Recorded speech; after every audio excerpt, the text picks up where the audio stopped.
জামাত শিবিরের স্বপ্নের প্রজেক্ট বাস্তবায়ন হচ্ছে বগুড়ায়। প্রধানমন্ত্রী নিজে বাস্তবায়ন করবেন। দর্শক, বাংলাদেশে জামাত শিবিরের মধ্যে যারা একটু এলিট, উচ্চশিক্ষিত, ফরেন পলিসি বুঝেন, ডিফেন্স বুঝেন, তাদের একটা স্বপ্ন যে বাংলাদেশে তুরস্কের অর্থায়নে একটু যারা স্মার্ট অ্যাডভান্স জামাত শিবির তাদের কথা বলছি। এটা সবাই বুঝেন না, তবে আমরা যেহেতু এই আলোচনাটা সিম্পলিফাই করছি, আশা করি আপনারা বুঝবেন এখন থেকে সবাই।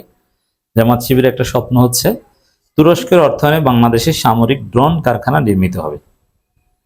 বাংলাদেশ ড্রোন বানাবে, সামরিক ড্রোন, যেটা দিয়ে যুদ্ধ করবে এবং সরাসরি কারখানা হবে। দুই চারটা ড্রোন কিনে আমরা রাখবো তা না, একদম সরাসরি ড্রোন কারখানা হবে এবং প্রয়োজনে বাংলাদেশের নির্মিত ড্রোন পাকিস্তান কিনবে বা আরো অনেক দেশ কিনবে। তো দর্শক, বাংলাদেশকে যেভাবে নিরাপদ রাখতে চায়, বাংলাদেশের স্বাধীনতা সার্বভৌমত্ব জামাত যেভাবে নিরাপদ রাখতে চায়, এ বিষয়ে জামাতের একটা ভিশন আছে, একটা মিশন আছে, জামাতের একটা আউটলাইন আছে। তার মধ্যে অন্যতম গুরুত্বপূর্ণ একটা আউটলাইন হচ্ছে তুরস্কের অর্থায়নে বাংলাদেশের সামরিক ড্রোন কারখানা নির্মাণ করা। এটা তুরস্ক আগেই প্রস্তাব দিয়েছে। তো সেক্ষেত্রে জামাতের লোকজন বারবার বলছে যে এটা মানা উচিত, এটা মানা উচিত, এটা করা উচিত, অবশ্যই এটা জরুরি।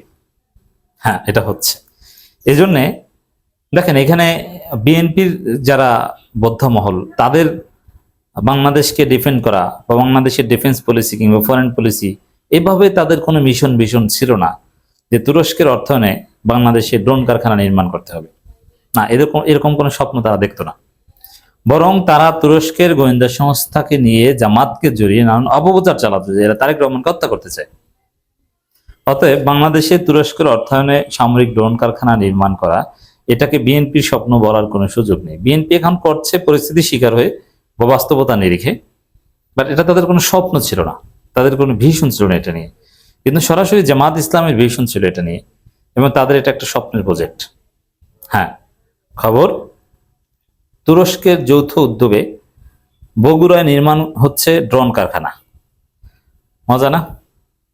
তো জামাত শিবিরের জন্য ইটস গ্রেট নিউজ যে তারা ক্ষমতায় না এসেও তাদের এরকম অনেক চিন্তা ভাবনা, স্বপ্ন তারেক রহমানের হাত ধরে বাস্তবায়ন হচ্ছে। এরকম দু একটা জায়গায় হচ্ছে, ইট ডাজন্ট মিন দ্যাট তাদের জন্য বাংলাদেশ একটা অনুকূল পরিবেশ। এটা জাতির বৃহত্তর স্বার্থের জন্য অনুকূল, বাট ওভারঅল জামাত বিরোধী দল, এটা তাদেরকে মনে রাখতে হবে। প্রতিরক্ষা প্রযুক্তিতে সক্ষমতা বাড়াতে, মানে এই যে ড্রোন কারখানা, এটা কিন্তু প্রতিরক্ষা রিলেটেড।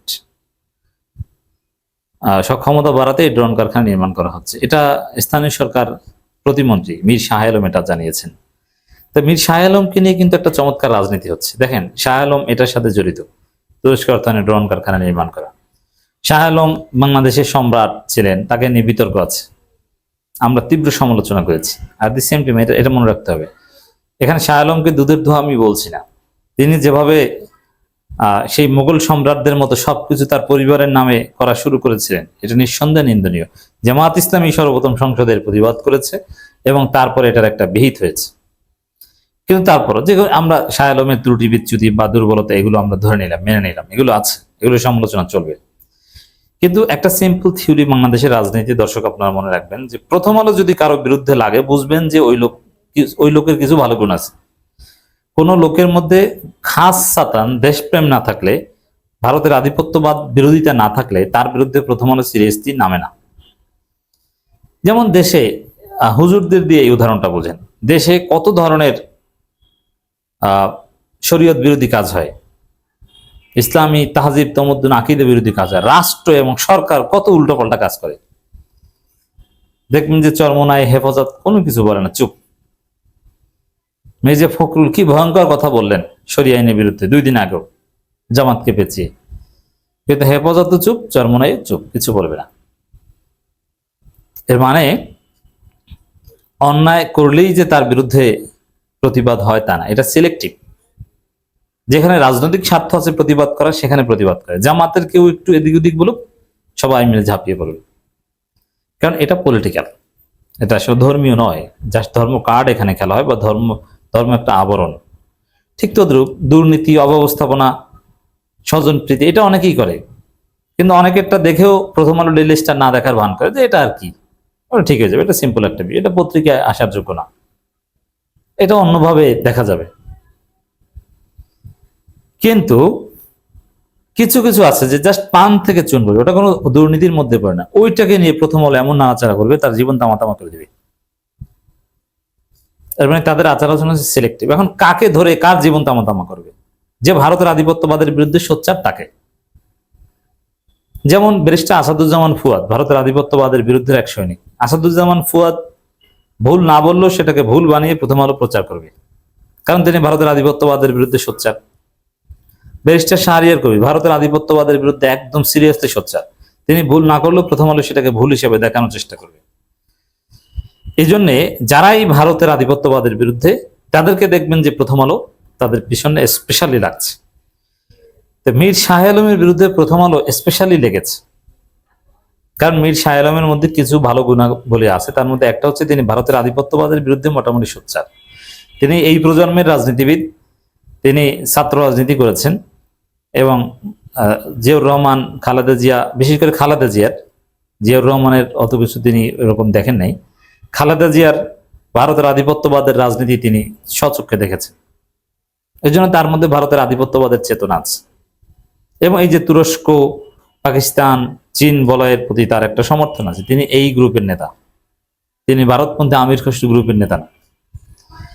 যার ফলে প্রথম আলো এই শাহ আলমের বিরুদ্ধে এক্সেসিভলি লাগে, এটা আমাদেরকে খেয়াল করতে হবে। এটা হচ্ছে প্রথম আলোর একটা রাজনীতি। আমি বলছি না যে শাহ আলম দুধের ধোয়া, কিন্তু ওই যে তিলকে তাল করে দেখানো হয়। জামাতের এক এমপি মুখ ফসকে ভুলে বলেছে, হয়তোবা তার দাদার জায়গায় বাবার নাম বলে ফেলেছে যে শহীদ মুক্তিযোদ্ধা, অথচ তার বাবা জীবিত। এটাকে এমন ভাবে উপস্থাপন করেছে মনে হয় যেন বড় কোনো কবিরা গুনাহ করে ফেলেছে, অথচ এটা যে স্লিপ অফ টাং, যে কোনো কমন সেন্স আমাদেরকে এটাই জানায়। যেমন যার বাবা জীবিত একজন এমপি, তার বাবাকে একজন এমপি সংসদদারিকে শহীদ বলবেন? এটা কি হয়? এটা কি টিকবে শেষ পর্যন্ত? এটা তো যে কেউ বুঝে যে জীবিত বাবাকে মৃত্যু দেখানো তাও একজন এমপির ক্ষেত্রে সম্ভব না। মানে ওটা ভুলে বলে ফেলেছেন, স্লিপ অফ টাং, এটা নিয়ে বিতর্কের কিছু নেই। কিন্তু প্রথম হলো এটা নিয়ে একদম এমন ভাবে লেগেছে যে এটা মুক্তিযুদ্ধের ইতিহাস বিকৃত করার মতো, অথচ এটা কিছুই না। অন্য কেউ বললে এটা কিছু না, এটা ভুলে বলে ফেলেছে, এটা কোনো রিপোর্টের বিষয় না। স্লিপ অফ টাং এটা স্পিকারও হয় মাঝে মাঝে, স্পিকারও মাঝে মাঝে মাননীয় সংসদ সদস্যের জায়গায় মাননীয় স্পিকার বলে ফেলেন, এটা কোনো সমস্যা না। তো দর্শক, আর মির্জা ফখরুল ইসলাম আলমগীর হচ্ছেন ভারত বলয়ের, যার ফলে মির্জা ফখরুল এবং এই মীর শাহ আলম এদের মধ্যে একটা দ্বন্দ্ব চলছে, একটা খেলা চলছে। মির্জা ফখরুল ইসলাম আলমগীর সফট আওয়ামী লীগ, কালচারাল আওয়ামী লীগ এদের প্রতি সফট কর্নার রাখেন, এদেরকে বিভিন্ন জায়গায় পুনর্বাসন করার চেষ্টা করেন। আর মীর শাহ আলম তিনি বাংলাদেশপন্থী বা ভারতের আধিপত্যবাদ বিরোধী, যার ফলে আওয়ামী লীগের নাম গন্ধ তিনি সহ্য করতে পারেন না।